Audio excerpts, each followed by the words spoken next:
इस वीडियो में हम क्लास 10 की इंग्लिश के प्रोज मीन्स गद्य के लेसन 1 जिसका नाम है the enchanted pool. Enchanted means जादुई पुल मीन्स तालाब, जादुई तालाब, जिसके आथर श्री राजगोपालाचारी जी हैं।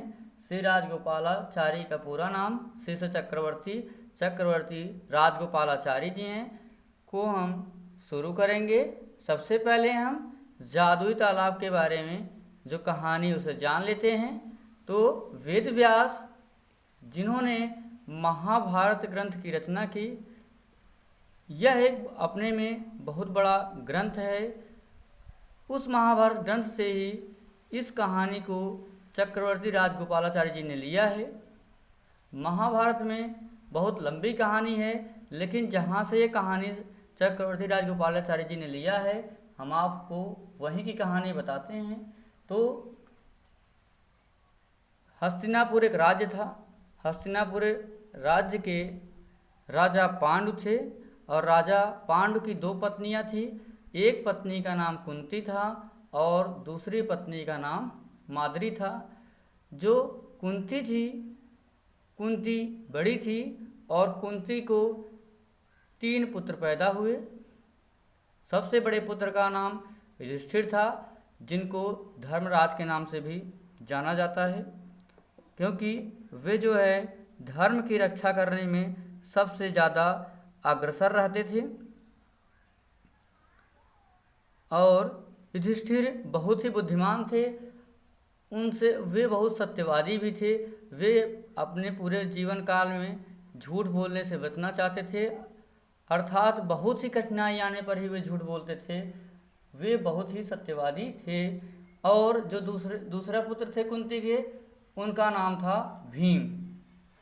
भीम को बहुत ज़्यादा शक्ति थी। उनके पास बहुत ज़्यादा लगभग 16,000 हाथियों का बल था। भीम के पास 16,000 हाथियों का बल था। और इसके अलावा जो कुंती के तीसरे पुत्र थे उनका नाम अर्जुन था। अर्जुन जिनका एक धनुष था गांडीव, और उस समय जिस समय हस्तिनापुर राज्य चल रहा था उस समय के पूरे संसार के सबसे बड़े धनुर्धर अर्जुन को ही माना जाता था। अर्जुन और इसके बाद भीम और युधिष्ठिर, ये 3 पुत्र कुंती को पैदा हुए। इसके बाद राजा पांडु की जो दूसरी पत्नी थी जिनका नाम माद्री था, उनको 2 पुत्र पैदा हुए। एक पुत्र का नाम नकुल था और एक पुत्र का नाम सहदेव था। तो इस तरीके से राजा पांडु को 5 पुत्र पैदा हुए। पहले पुत्र का नाम युधिष्ठिर, दूसरे पुत्र का नाम भीम, तीसरे का नाम अर्जुन, चौथे का नाम नकुल और 5वें का नाम सहदेव था। इसके अलावा राजा पांडु के एक और भाई थे, उनका नाम धृतराष्ट्र था। धृतराष्ट्र पांडु जी से बड़े थे, लेकिन अंधे होने के कारण धृतराष्ट्र को राजा नहीं बनाया गया और राजा पांडु को, जो उनके छोटे भाई थे, उनको राजा बना दिया गया। धृतराष्ट्र की जो पत्नी थी उनका नाम माद्री था। माद्री से 100 पुत्र पैदा हुए। और माद्री, उनका नाम जो धृतराष्ट्र जी थे, बल्कि माद्री नाम था इनका। राजा पांडु की जो दूसरी पत्नी थी उनके पत्नी का नाम, धृतराष्ट्र जी की पत्नी का नाम गांधारी था। धृतराष्ट्र की पत्नी का नाम गांधारी था। तो गांधारी से 100 पुत्र पैदा हुए। पहले गांधारी के जो पहला पुत्र था उसका नाम दुर्योधन था। और दुर्योधन जो कि पहले बहुत अच्छा था, लेकिन बाद में गांधारी के जो भाई थे उनका नाम शकुनी था। शकुनी जो है, शकुनी की जो बहन गांधारी थी वो अंधी नहीं थी, लेकिन जो है धृतराष्ट्र अंधे थे और उनके साथ उसकी शादी की गई। इस बात को लेकर के शकुनी को बहुत ही क्रोध आया।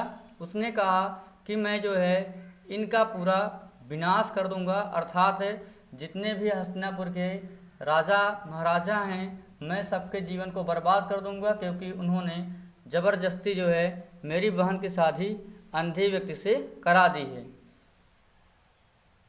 इस बात से नाराज होकर के शकुनी ने दुर्योधन जो कि उसका भांजा था उसको अपने में मिला दिया, और मिलाने के बाद उसने कहा कि तुम्हारे साथ बहुत बड़ा अन्याय हुआ है। पहले तो राजा पांडु को राजा बनाया गया, तुम्हारे पिताजी बड़े थे, लेकिन तुम्हारे पिताजी धृतराष्ट्र को राजा नहीं बनाया गया, उनके साथ एक बार अन्याय हुआ। अब धृतराष्ट्र के आप सबसे बड़े पुत्र हो और आपको भी, आपके साथ भी वही होने जा रहा है। अब जो राजा पांडु के सबसे बड़े पुत्र युधिष्ठिर जी हैं, अब उनको राजा बनाया जाएगा और तुम्हें राजा नहीं बनाया जाएगा। इस बात को लेकर के दुर्योधन के मन में पांडवों के प्रति बहुत ही क्रोध जग गया, और वह अपने मामा शकुनी से कहता है कि किसी भी तरीके से पांडवों को राजा नहीं बनने देना है। तो शकुनी जो है एक चौसर खेलते हैं, जुआ जिसे कहते हैं, जुआ खेल करके पांडवों का जितना भी जो कुछ भी उनके पास जहाँ पे महल थे, जहाँ पे वो रहते थे, सब कुछ जो है वो उस जुए में जीत लेता है। शकुनी के पास 2 पासे थे और वे पासे शकुनी के कहने पर ही चलते थे। अगर पांडव कहते थे कि मैं अपना जो है राजमहल लगाता हूँ, 5 मुझे चाहिए 500 से, तो शकुनी कह देता था अपने 500 से, तो वो पासे 5 में बदल जाते थे, अर्थात 5 अंक आ जाता था।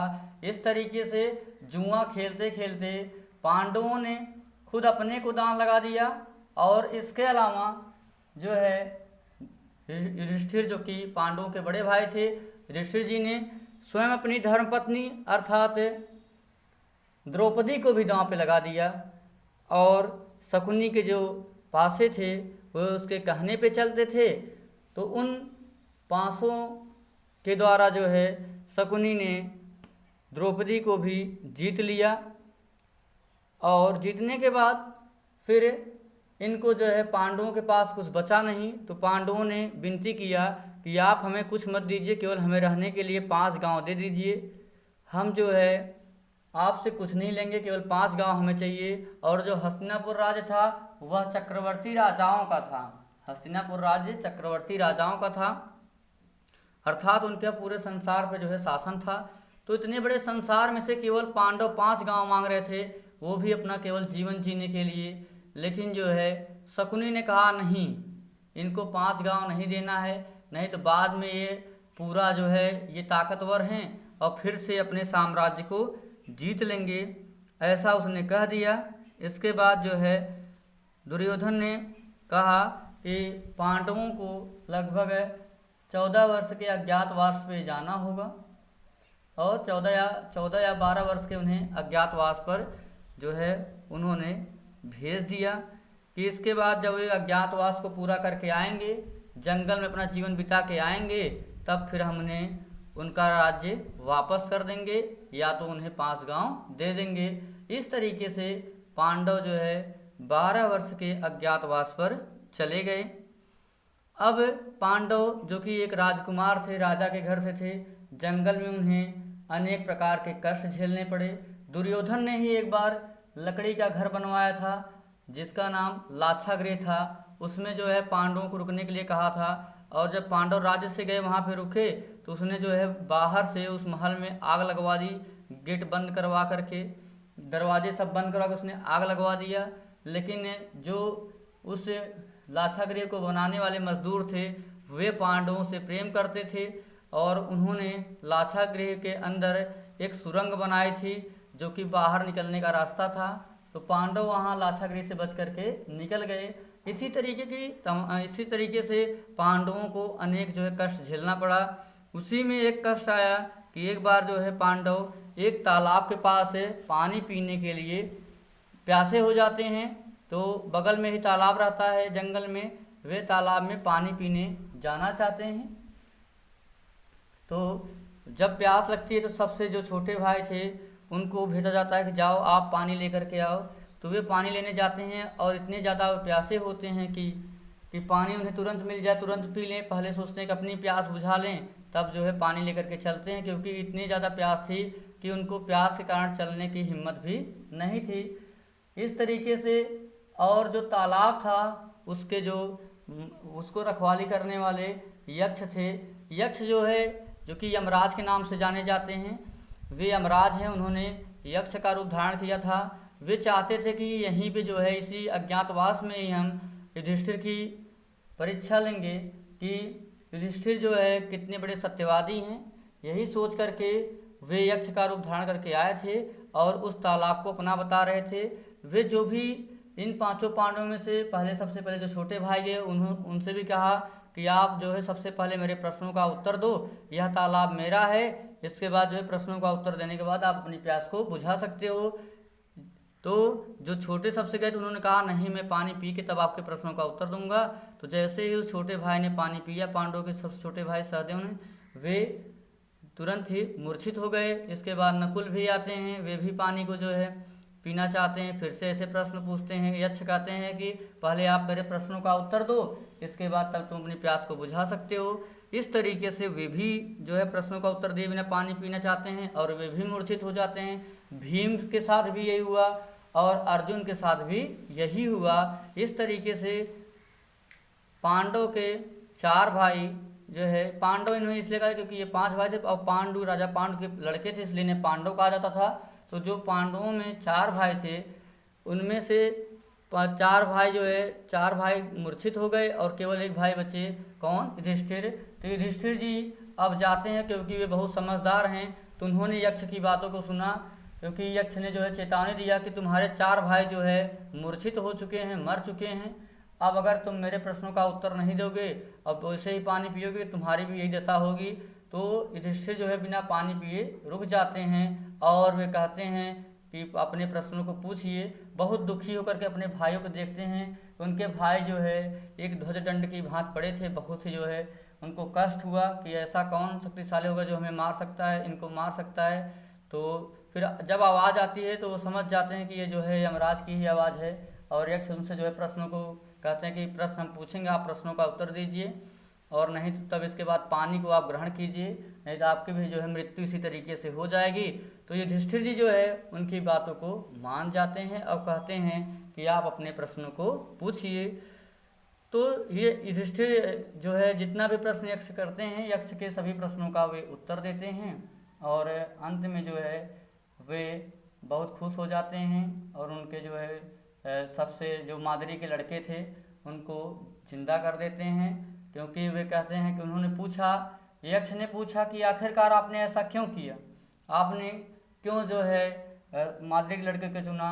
तो युधिष्ठिर कहते हैं कि मैं कुंती का एक लड़का जीवित हूँ, इस तरीके से मेरी माँ वंचित नहीं होंगी, उनका एक पुत्र जीवित है और जो माद्री है उनका एक भी पुत्र जिंदा नहीं। तो मैं चाहता हूँ कि माद्री का भी, जो मेरी दूसरी माँ है माद्री हैं, उनका भी जो है एक पुत्र जीवित हो जाए, इसलिए मैंने जो है नकुल को चुना। तो इस तरीके से वे जो है युधिष्ठिर की निष्पक्षता से, न्याय से बहुत खुश होते हैं। युधिष्ठिर कहते हैं कि न्याय का पल्ला भारी रहना चाहिए, बराबर होना चाहिए। न्याय के जो पलड़े होते हैं 2 तराजू में जैसे होते, दोनों तराजू बराबर होना चाहिए। धर्म जो है धर्म का भी इक्वल होना चाहिए। इसलिए जो है वे युधिष्ठिर की बातों से बहुत खुश होते हैं और उनके सभी भाइयों को जिंदा कर देते हैं। जिंदा करने के बाद फिर वे जो है फिर से युधिष्ठिर को भी आशीर्वाद देते हैं, उनके भाइयों को भी आशीर्वाद देते हैं और गायब हो जाते हैं। तो अब हम चलते हैं इस कहानी जिसका नाम है द इंचेंटेड पुल, जादुई तालाब, जिसके आथर चक्रवर्ती राजगोपालाचारी जी हैं, को अब शुरू करते हैं। तो सबसे पहले हम अबाउट द आथर के बारे में जान लेते हैं, लेखक के बारे में। चक्रवर्ती राजगोपालाचारी जिनका जन्म 10 दिसंबर 1878 ईस्वी में हुआ था और जिनकी मृत्यु 25 दिसंबर 1972 में हुई थी। इनफॉर्मली कॉल्ड राजा जी, जिन्हें सामान्यतया राजा जी के नाम से कहा जाता है, आर या सी आर, या उन्हें सी आर के नाम से कहा जाता है, जिनका जो है संक्षिप्त नाम या जिन्हें साधारणतया राजा जी कहते हैं या सी आर कहा जाता है।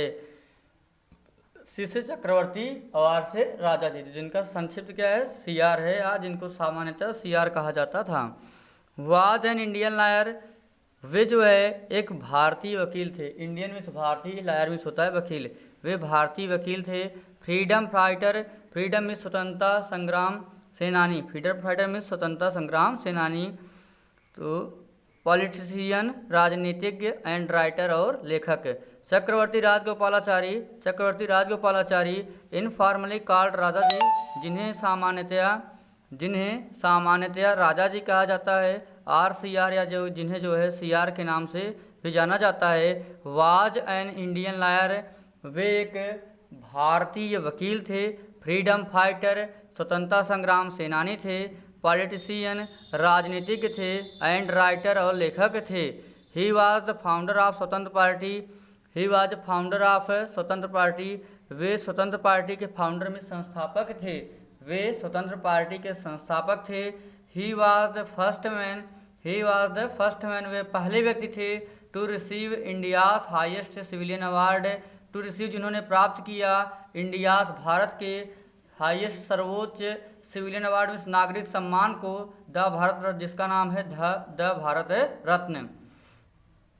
तो he was the first man, वह पहले व्यक्ति थे to receive India's highest civilian award, जिन्होंने भारत के सर्वोच्च नागरिक सम्मान वाले पदक भारत रत्न को हासिल किया। He was also nickname as mango of सबीर, उनका एक उपनाम भी है जो कि मार्गो ऑफ सबीर है, या सबीर का विवाह। मार्गो मीन्स होता है विवाह, ऑफ मीन्स काके की, सबीर मीन्स सबीर का।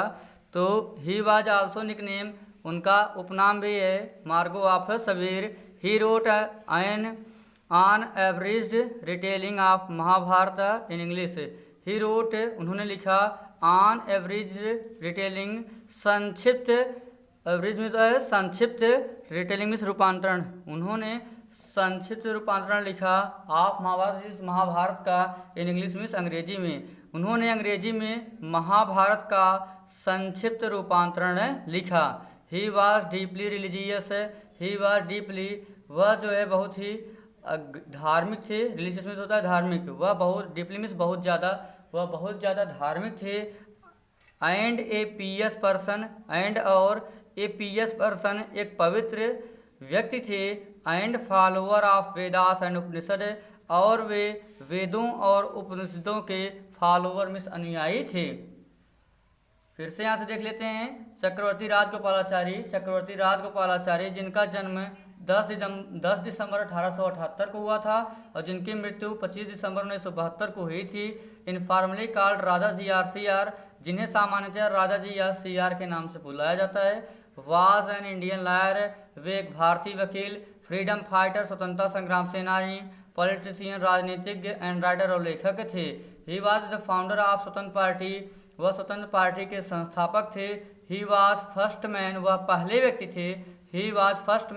व्यक्ति थे to receive India highest civilian award, जिन्होंने भारत के सर्वोच्च नागरिक सम्मान को प्राप्त किया, द भारत रत्न, जिन्होंने भारत के सर्वोच्च नागरिक सम्मान द भारत रत्न या भारत रत्न को प्राप्त किया। He was also nickname as mango of सबीर, उनका उपनाम भी मार्गो ऑफ सबीर है। या मार्गो का विवाह, मार्गो मीन्स होता है विवाह ऑफ सबीर, या सबीर का विवाह भी है। उनका एक उपनाम था जो बुलाने का नाम था मार्गो ऑफ सबीर था। ही रोट एन एवरेज्ड रिटेलिंग, उन्होंने संक्षिप्त, एवरेज में संक्षिप्त, रिटेलिंग में रूपांतरण लिखा महाभारत का। उन्होंने महाभारत का संक्षिप्त रूपांतरण इन इंग्लिश, अंग्रेजी में लिखा। उन्होंने महाभारत का संक्षिप्त रूपांतरण अंग्रेजी में लिखा। ही वाज डीपली रिलीजियस, वह बहुत ज़्यादा धार्मिक थे। एंड ए पीएस पर्सन, और वे पवित्र व्यक्ति थे। And follower of Vedas and Upanishad, और वे वेदों और उपनिषदों के अनुयायी थे। रिचर्ड कैसे द फॉरवर, जो कि प्रशासक था फ्रॉम 1944 1944 से टू 1946 1946 तक। रिचर्ड कैसे द फेवरर ऑफ, जो फेवरर में भारत पर प्रशासन किया था रिचर्ड कैसे, जो कि इंग्लैंड का था, जो कि भारत का प्रशासक था। उस समय अंग्रेजों का शासन था। फ्रॉम 1944 टू 1946 1944 तक। रिगार्डेड राजा जी, उसने regarded Raja ji as the wisest man was in India, उसने बताया था कि जो राजा जी हैं वाइजेस्ट वाज इन इंडिया, वे भारत में सबसे ज़्यादा बुद्धिमान व्यक्ति हैं। वाइजेस्ट में सबसे ज़्यादा बुद्धिमान व्यक्ति। तो रिचर्ड कैसे द फॉरएवर जो प्रशासक था फ्रॉम 1944 टू 1946, जिसने 1944-1946 से भारत पे शासन किया था, regarded Raja ji as the wisest was in India, उसने जो है राजा जी को भारत का सबसे बुद्धिमान व्यक्ति बताया था। The best possible tribute to Raja ji from Mahatma Gandhi who refer to him as the keeper of my conscience. The best possible tribute, सबसे पॉसिबल मीन्स होता है संभव, द बेस्ट पॉसिबल ट्रिब्यूट सबसे ज़्यादा संभव, सबसे अच्छी संभव श्रद्धांजलि टू राजा जी मीन्स राजा जी के लिए, राजा जी के लिए सबसे संभव श्रद्धांजलि वाज फ्रॉम महात्मा गांधी जी की तरफ से थी, who refer to him as the, जिन्होंने उनको बताया था keeper of my conscience, keeper of my conscience, keeper means होता है रक्षक, ऑफ माई कॉन्शियंस मीन्स मेरे विवेक का या मेरी बुद्धि का, जिन्होंने जो है उनको बताया था कि मेरे बुद्धि का रक्षक है, अर्थात उनको कहा था चक्रवर्ती राजगोपालाचार्य जी को कि वे मेरे जीवन के रक्षक हैं। तो ये देख ले, the best possible tribute to Raja ji के लिए सबसे अच्छी श्रद्धांजलि वाज फ्रॉम महात्मा गांधी की तरफ से है, who refer to him as the keeper of my conscience, जिन्होंने उन्हें मेरे ज्ञान का रक्षक या मेरे विवेक का रक्षक के रूप में व्यक्त किया है या बताया है। आशा करता हूँ कि आपको ये हमारा वीडियो पसंद आया होगा। अगर आपको ये हमारा वीडियो पसंद आया हो तो आप इस वीडियो को लाइक कीजिएगा। लाइक करने के बाद आप कमेंट बॉक्स में कमेंट बिल्कुल न भूलिएगा कि आपको ये हमारा वीडियो कैसा लगा। इसके अलावा आपसे हमारा एक विनम्र निवेदन है कि अगर आप हमारे चैनल पर नए हैं तो आप हमारे चैनल को सब्सक्राइब कर लीजिए। सब्सक्राइब करने के बाद आपको बेल आइकन दिखेगा, जिसे प्रेस करना है दबाना बिल्कुल न भूलिएगा। इससे लाभ ये होगा कि सब्सक्राइब करने के बाद मैंने क्लास 10 के NCERT पैटर्न पर आधारित मैथमेटिक्स के चैप्टर 8, चैप्टर 9, चैप्टर 10 और चैप्टर 12 को भी पढ़ा रखा है। सब्सक्राइब करने के बाद उनके वीडियो और मैंने क्लास 10 के सप्लीमेंट्री रीडर के chapter 1 the inventor who kept his promise और lesson 2 the judgment seat of Vikramaditya को भी मैंने पढ़ा रखा है। इसके अलावा मैंने पोएट्री के चैप्टर 1 और चैप्टर 2 को पढ़ाया है। तो आप सब्सक्राइब करने के बाद उनकी वीडियोज आपको मेरे वीडियोज बॉक्स देखने के लिए आसानी से मिल जाएंगे। और इसी के साथ thanks for watching my videos.